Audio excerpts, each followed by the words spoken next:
আসসালামু আলাইকুম প্রিয় দর্শক, আমি আছি ঢাকা শ্যামবাজার থেকে 22/1/2025।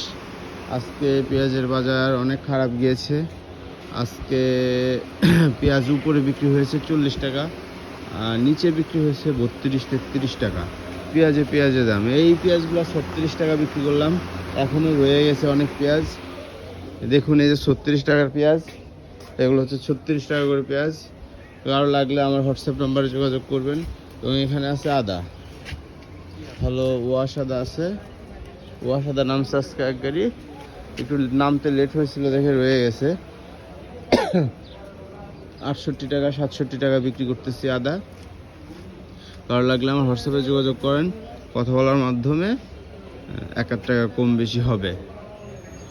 এবং ঢাকাতে পেঁয়াজের আমদানি খুব বেশি, পেঁয়াজ নিচ্ছেই না কাস্টমার। খুবই খারাপ অবস্থা বাজারের, সকালবেলা বেচা কেনা খুবই খারাপ। এই যেমন এই পেঁয়াজগুলো পচতেছে, নেয়ার লোক নেই।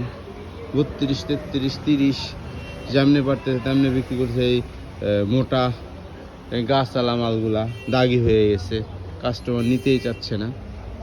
এই হয়েছে পেঁয়াজের বাজার। এই যে মেহেরপুরের পেঁয়াজ আছে, 32 টাকা বিক্রি করলো, এটা একদম মাটি। আর আমার পেঁয়াজ যেটা আছে, আমি এটা 36 টাকা করে বিক্রি করতেছি। কারো লাগলে আমার হোয়াটসঅ্যাপ নাম্বারে যোগাযোগ করবেন, অবশ্যই পেঁয়াজ নিতে পারবেন।